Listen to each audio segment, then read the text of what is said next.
Hello hi नमस्कार। ये है एपिसोड 15 न्यूज की दुकान में सटायर है संतरा। तो चलिए शो की शुरुआत करते हैं।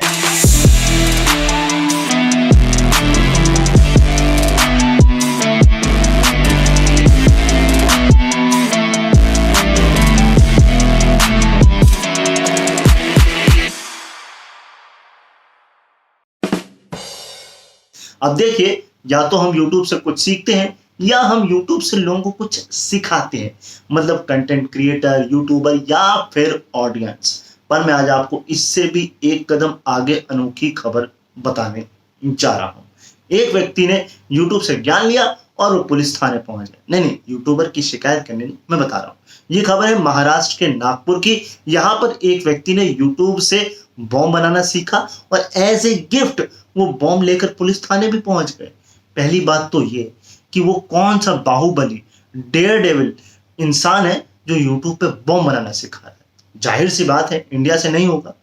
अगर इंडिया से है तो फिर सरकार क्या कर रही है? अब पुलिस वाले इसको क्या करें लेके? अपने सर पे दे मारे, तुम्हारे सर पे दे मारे, या फिर क्रिकेट की बॉल समझ के इसके साथ खेलें और टास्क ही होगा खेलते खेलते वो फूटना नहीं चाहिए। भाई साहब, तुम निशा मधुलिका से कुछ खाने बनाने का आइटम सीख लेते, ग्रीटिंग बनाना सीख लेते। पुलिस भी कहती भैया आज तक हम रिश्वत खा रहे थे, आज हमको खाना खाने को मिल रहा है। और वो ये भी बोलते कि आजकल हम एनएसए और यूएपीए का ग्रीटिंग लेके लोगों के घर जा रहे हैं, हमें ही यहाँ पर ग्रीटिंग मिल रहा है, वो भी अच्छा वाला। तो कुछ अच्छा करते। सुनने में आ रहा है कि इनके माँ बाप है नहीं, 3 बहनें थी, उनकी शादी हो गई है, किराए के मकान में रहते हैं, नाई का काम करते हैं और सबसे बड़ी बात इसकी उम्र मात्र 25 साल है और नाम भी है राहुल। तो देखिए, 25 की उम्र में तुमने बॉम्ब बनाना सीख लिया तो 50 की उम्र में तो तुम रॉकेट बना डालोगे। वही पुलिस का कहना है कि इसकी मंशा जो है वो किसी को हार्म करने की नहीं थी। तो दिख रहा है भाई, होती तो सबसे पहले दाग नहीं देता और फिर ये कहता मैं हूं डॉन, मैं हूं डॉन। हाँ, सस्ता वर्जन ले लो, ओरिजिनल वर्जन में ना कॉपीराइट क्लेम और कॉपीराइट स्ट्राइक आ जाता है, इसी से काम चलाओ। वही ये भी सुनने में आ रहा है कि भाई साहब डर गए थे तो इन्होंने कहा भैया ये विस्फोटक आप रख लीजिए। मतलब तुम नहीं डरते तो तुम अपने ही घर को गोदाम बना देते, क्या मालूम। और ये भी सुनने में आ रहा है कि इसने ये बोला कि मुझे ये कॉलेज के पास बैग में बम मिले हैं, बट बाद में जब प्रेशर डाला गया ना इसमें प्रेशर, तो इसने सच की उल्टी कर दी। बोला नहीं नहीं, ये तो मैंने यूट्यूब से खुद ही सीखा है। बेटा, तुम पे ना सिर्फ मामला दर्ज हुआ है, यूएपीए नहीं लगा है, वरना तुम्हारे तो एल लग गए होते। अब देखिए, आम जो है वो आम से लेकर के खास तक सबको पसंद होता है। अब हमारे सुप्रीम लीडर को ही बहुत पसंद है। अब मैं आपसे पूछूं, आपने सबसे ज्यादा महंगा आम कितने का खाया? नहीं, मैं आपका सीजन पास नहीं पूछ रहा हूं, आपका एक मैच का रिकॉर्ड पूछ रहा हूं। मतलब हद से हद आपने 100 रुपए किलो खाए होंगे। पर मैं आपसे कहूं कि एक आम यानी कि सिंगल आम की कीमत 21,000 रुपए और इंटरनेशनल मार्केट में इसकी कीमत 2.7 लाख रुपए। तो और ये आम दुनिया में कहीं और नहीं बल्कि हमारे ही देश कंट्री में है, और ये है मध्य प्रदेश के जबलपुर के पूर्णिमा के एक अंदरूनी इलाके में अजीत सरकार नाम के पूर्व विधायक के घर पर लगा है। मियाजाकी प्रांत जो है जापान का, वहां का ये नो तमागो आम है जो दुनिया भर में इकलौता पेड़ जो है इनके यहाँ पर है। इनके दामाद जो बताते हैं कि मेरी बीवी यानी कि मेरे ससुर की बेटी को किसी ने जो है वो ये गिफ्ट किया था, तब हमें इसके गुणों का नहीं पता था, बट जब हमने इंटरनेट पर सर्च किया तब हमें इसके गुणों का पता चला। अब इसकी खासियत ये है कि इसमें आम के टेस्ट के साथ साथ अनानास और नारियल के टेस्ट भी मिलता है। मतलब एक आम 3 टेस्ट। तो अब इनके मन में आ गई लालच। अब इन्होंने क्या सोचा कि इसकी गुठली और कलम लगा करके एक दूसरा पेड़ उगा लेते हैं, बट ये फेल हो गए। तो देखिए ना, लालच बुरी बला है, और ओरिजिनल ओरिजिनल होता है और डुप्लीकेट डुप्लीकेट होता है। ठीक है। अब देखिए, कोई बात अगर किसी इंसान को बार बार दोहराई जाएगी तो वो उसके दिमाग में घर कर जाती है। और आप मुझे ये बताइए, एक चोर सबसे छोटी से छोटी चीज क्या चुराएगा? नहीं, मेरे हिसाब से तो वो साइकिल ही चुराएगा, इससे ज्यादा क्या ही चुराएगा। मगर छत्तीसगढ़ में ना चोरों ने कुछ और नहीं मिला उनको, तो उन्होंने 800 किलो गोबर चुरा लिया। नहीं, मुझे पता है आपकी सोच अब कहाँ जा रही होगी कि गोबर से कोरोना का इलाज होता है, मगर एक बात बताओ, वो थोड़ा सा भी ले जा सकता था? मतलब वो अपने लिए लेके जा रहा है कि अपनी आने वाली 7 पुश्तों के लिए लेके जा रहा है 800 किलो? मामला कुछ और है। मामला दरअसल ऐसा है कि छत्तीसगढ़ सरकार ने एक स्कीम लॉन्च की हुई है, गोधन न्याय योजना, जिसके अंतर्गत वो मवेशियों से 2 रुपए किलो के हिसाब से गोबर खरीदती है। मतलब अपने मंत्रियों को कोरोना से बचाने के लिए, या पतंजलि, अच्छा ठीक है, तो इस हिसाब से इसकी कीमत 1600 रुपए बनती है। तो मतलब आज के कोरोना काल में चोरों की यह हालत हो गई कि उनको 1600 रुपए का कोई सामान भी नहीं, गोबर चोरी करना पड़ा। अब ये सब देख के हमें यही समझ में आता है कि चोरों का दिमाग गोबर, चोरों का काम गोबर। ये खबर सुन के हमारा दिमाग हो गया गोबर, तो अब यही बोलो, गोबर ओ गोबर। और सबसे खास बात पता क्या है, पुलिस जो है ना, इन चोरों का पता भी लगा रही है। अब देखिए, पूरी दुनिया भर में वैक्सीनेशन ड्राइव चल रही है, बट वैक्सीनेशन ड्राइव जो है वो कोई हाईवे का स्मूथ वे नहीं है, बल्कि शहर की गली के स्पीड ब्रेकर जैसा है। क्यों भैया? इसमें जो स्पीड ब्रेकर्स हैं वो लोग हैं जो कि भय में है वैक्सीन लगाने के, भ्रम में है, और या फिर मौज में है कि भैया हम क्यों ही लगवाएं, हमको क्या फर्क पड़ता है वैक्सीन लगवाने से। अब इसके लिए कुछ सरकारें जो है वो दुलार रही हैं, पुचकार रही हैं, कुछ मुफ्त में दे रही हैं कि भैया लगवा लो वैक्सीन, और वहीं कुछ सरकारें जो हैं वो लोगों को डरा भी, जैसे कि फिलीपींस के प्रेसिडेंट, भैया वैक्सीन नहीं लगवानी है तो अमेरिका, इंडिया चले जाओ। वहीं पाकिस्तान के पंजाब प्रांत के स्वास्थ्य मंत्री ने तो ये तक कह दिया है कि अगर तुम वैक्सीन नहीं लगवाओगे तो तुम्हारा सिम काट देंगे, और जब तब तक नहीं वापस रिस्टोर करेंगे जबकि कागजों में तुम्हारा ये प्रमाण नहीं हो जाएगा कि तुमने वैक्सीन लगवा ली। मैं ये सोच रहा हूं कि निब्बा निबियों का क्या होगा। और हमारे देश में तो ये रूल अप्लाई भी नहीं हो सकता। हमारे यहाँ सिम नहीं काटे जाते हैं, सीधे इंटरनेट ही काट दिया जाता है। साफ खेली फिनिश। तो भैया क्यों अपने जीवन के साथ खेला कर रहे हो? खेला ना हो बे। इसलिए जाओ वैक्सीन लगवा लो, आप ही के फायदे के लिए, है ना? जाओ। अब देखिए, आरोपों का मायाजाल बनाया जाता है, बट कभी कभी उस मायाजाल में ना लोग खुद ही फंस जाते हैं। बट यहां तो एक कदम और आगे कहानी है। मायाजाल बनाने वाला भी फंस गया और जिसको फंसाना था वो भी फंस गया। मतलब दोनों ही फंस गए, गुत्थम गुत्था हो गए। अब आपको तो पता ही है, आम आदमी पार्टी और बीजेपी यानी कि केंद्र सरकार और दिल्ली सरकार के बीच में आए दिन WWE होती रहती है। अब एक नई WWE हो गई है। आम आदमी पार्टी के उप मुख्यमंत्री सिसोदिया जी ने एक प्रेस कॉन्फ्रेंस में यह कहा कि बीजेपी सरकार उन पर दबाव डाल रही है थैंक यू मोदी जी करके एक विज्ञापन छापने का।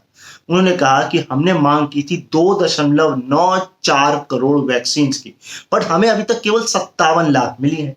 तो भैया जब आप हमको दे देंगे तो हम आपकी बढ़ चढ़ के वाहवाही खुद ही कर देंगे। अभी लोगों को विज्ञापन की नहीं, वैक्सीन की जरूरत है। वहीं बीजेपी के जो प्रवक्ता हैं दिल्ली के, प्रवीण शंकर कपूर, उनका ये कहना है कि भैया केजरीवाल चाहते थे कि हमको फ्री, मतलब हम फ्री में जो है वैक्सीनेशन करा सके स्वतंत्र होकर के, तो हमने उनको दे दिया, वो करा नहीं पाए। फिर उन्होंने अब हम पे खुद पे डाल दिया कि केंद्र सरकार ला के दे।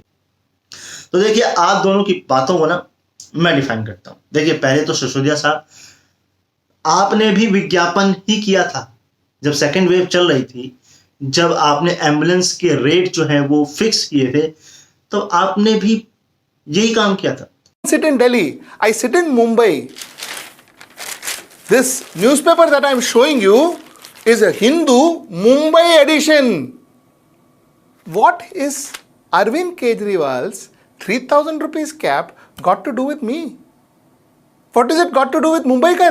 भाई इसकी क्या जरूरत थी? मतलब आप भी काम की बजाय प्रचार ही कर रहे थे, नया तो नहीं कर रहे थे। और प्रवक्ता साहब, वैक्सीन इसलिए केजरीवाल को नहीं मिली क्योंकि कंपनियों ने बोला कि हम केवल सेंट्रल गवर्नमेंट्स को ये देंगे, और जब कोर्ट ने फटकार लगाई तभी आपने किया। तो थोड़ा ज्ञान में वर्धन कर लिया करिए, है ना? अच्छा लगता है। अब देखिए, आजकल हमको सुनने को मिलता है तुम ना बिल्कुल जानवर जैसे हो गए, जानवर जैसे काम करते हो, जानवर जैसी हरकतें करते हो, शक्ल भी तुम्हारी जानवर जैसी है। मतलब इंसान जानवर हो गया है। पर कभी आपने सुना है कि कोई ये बोले कि जानवर इंसान जैसा है? नहीं ना। बट मेरे को ऐसी खबर पता लगी है। अमेरिका के मैसेच्यूसेट्स में एक 29 साल के मछुआरे हैं जेफरी दादर, इनके हाथ एक मछली लगी है जो इंसान की जैसी दिखती है। ये होती है बात। भाई साहब इन्होंने बाकायदा वीडियो भी बनाया, फोटो भी तुरंत खींची, वो वायरल भी हो गई। और ये कहते हैं जब इसके पेट में गुदगुदी करो ना ये हंसती है। अब भाई अब लोग हैं तो लोगों को भी अपना ज्ञान देना है, तो लोगों ने ज्ञान देना शुरू कर दिया। कुछ कह रहे हैं ये क्यूट है, कुछ कह रहे हैं डरावनी है। एक भाई साहब ने तो फोटो को ही एक्सप्लेन कर दिया। उन्होंने कहा कि भैया ये जो आप इनकी आंखें समझ रहे हैं वो इनके नाक के नथुने हैं, और जो इसका मुंह समझ रहे हैं वो इसके गिल्स है। वहीं एक आदमी ने तो ये भी कह दिया भैया इसको गुदगुदी नहीं हो रही है, इसको सांस की प्रॉब्लम हो रही है इसलिए तड़प रही है। अब भाई क्या ही किया जाए। खैर ऑल एंड ऑल ये एक फिश है जिसको स्केट फिश के नाम से जाना जाता है। अब देखिए या तो हमारी दुनिया में लड़कों की लोकप्रियता कम हो गई है या फिर लड़कियों के नखरे बहुत ज्यादा बढ़ गए हैं। अब अमेरिका की एक एबी बेला नाम की महिला है, इन्होंने इंटरनेट पर ये लिख दिया कि भैया मैं ना इस दुनिया के लड़कों से पक चुकी हूँ।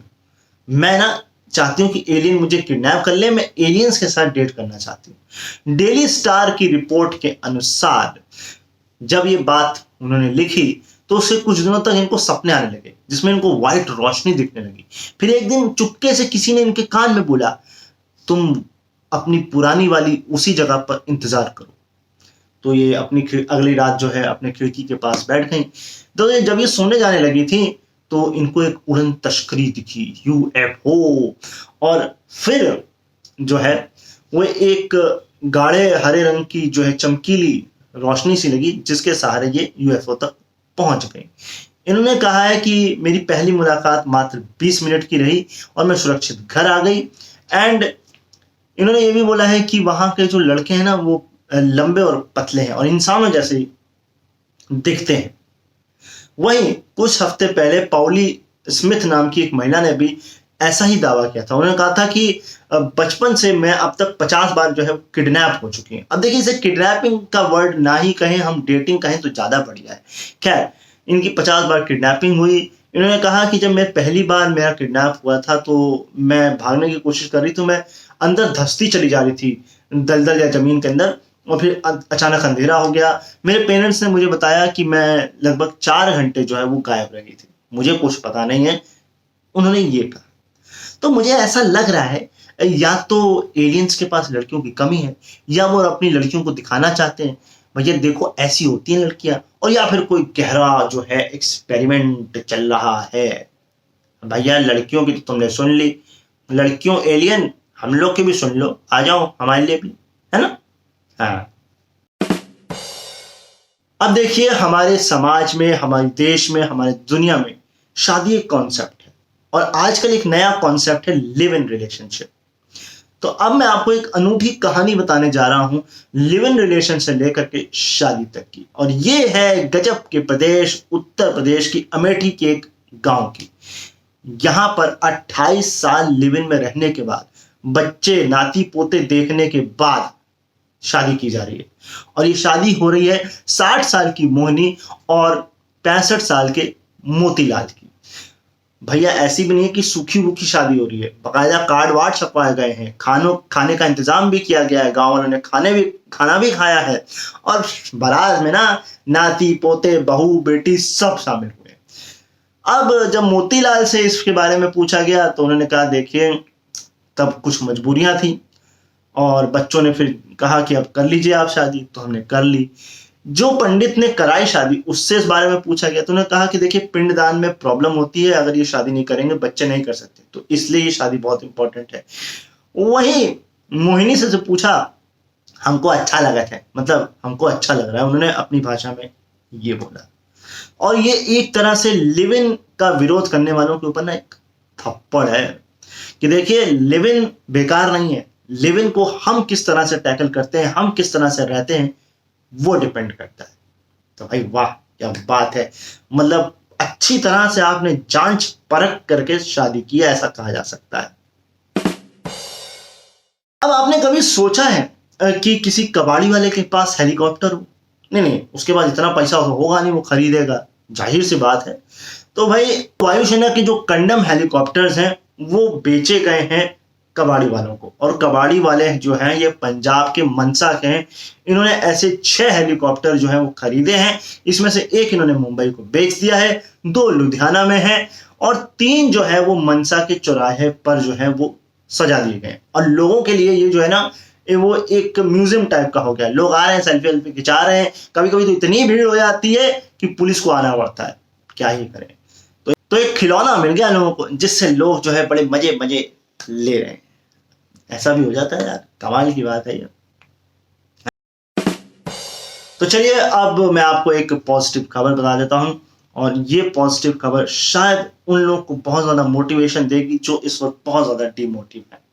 देखिए, हर पेरेंट्स ये चाहता है कि उसका बच्चा बिल्कुल स्वस्थ हो, बट कभी कभी कुदरत या भगवान जो है वो उसे थोड़ा सा प्री मेच्योर पैदा करता है। तो ऐसा ही एक प्री मेच्योर बच्चा पैदा हुआ, वो भी अपने एक्चुअल दिन से 131 दिन पहले। इसका नाम रिचर्ड है, इसका नाम Guinness book of world record में भी दर्ज हो गया है। ये 270 दिन यानी कि 9 महीने के होने की बजाय ये 139 डेज यानी कि 4.5 महीने में ही हो गया, और इसका वजन मात्र 338 ग्राम था। इसके बचने की चांसेस 0% थे, बट इसे कहते हैं भगवान और आपकी पॉजिटिविटी कि इसने अपना हाल ही में पहला जन्मदिन मनाया है। पिताजी ने इनके कहा है कि मुझे पता था कि ये सारी चुनौतियों को पार करेगा। हाँ, इसके शुरुआती हफ्ते थोड़े जो है मुश्किल भरे होंगे। वहीं इनकी माँ ने कहा है कि कोरोना ने इसको उबरने में मदद की है, और 6 महीने बाद दिसंबर 2020 को आईसीयू से ये पहली बार बाहर आया। तो कमाल है, हेड्स ऑफ है। तो इससे आई होप आपको बहुत ज़्यादा मोटिवेशन मिली होगी कि देखिए हर वक्त हर समय एक जैसा नहीं होता है। अगर कुछ नेगेटिविटी है तो बाद में वो पॉजिटिव ज़रूर बनेगी। मैं अपनी पर्सनल कहानी भी बताता हूँ, मैं भी कुछ ऐसा ही हुआ था, बट आज आपके सामने इस कैमरे के माध्यम से दिख रहा हूँ। तो आपसे उम्मीद है कि आप डीमोटिवेट नहीं होंगे, हमेशा पॉजिटिव रहेंगे और हमेशा मोटिवेटेड रहेंगे और मुझे भी मोटिवेट करेंगे। तो इसी एक इमोशनल से नोट के साथ मैं इस शो को एंड अप करता हूं। जा आ रहे हो, पूरी बात सुना करो पहले मेरी। तो मैंने पिछले हफ्ते थी अनोखी आर्मी, तो इस हफ्ते अनोखी आर्मी में एक परमानेंट मेंबर तो जुड़ गया, और वो है शलाका, जिन्होंने हमें प्यारा सा इंट्रो भेजा है जो आप वीडियो के स्टार्टिंग में आजकल देख रहे हैं। तो थैंक यू वेरी मच शलाका कि तुमने एक इतना प्यारा सा मेरे लिए इंट्रो तैयार किया है। इसके अलावा तबस्सुम ने अगेन मुझे क्रिटिसाइज किया है, और अच्छा लगता है जब आप मुझे क्रिटिसाइज करते हैं, क्योंकि आपके क्रिटिसिज्म से ही ये चैनल ग्रो करता है और चैनल में इंप्रूवमेंट्स होते हैं। तो thank you very much Shalaka and Tabassum. और नेक्स्ट वीक मैं उन लोगों के नाम लूंगा जिन्होंने मुझे इस जर्नी में अभी तक सपोर्ट किया है, तो अगला वीडियो जरूर देखना।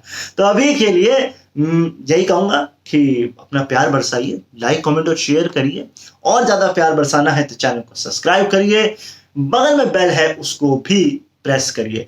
आप अगर परमानेंट अनोखी आर्मी का हिस्सा बनना चाहते हैं तो मुझे आप क्रिएटिव फील्ड पर मदद कर सकते हैं। कोई आर्टिकल भेज सकते हैं जिसमें मैं फैक्टोरियल करूं। इसके अलावा मुझे आप न्यूज आर्टिकल्स भी भेज सकते हैं, न्यूज क्लिप्स भी भेज सकते हैं, और राइटिंग में या फिर वीडियो एडिटिंग में भी हेल्प कर सकते हैं। तो आप बनेंगे हमारे परमानेंट अनोखी आर्मी के मेंबर्स।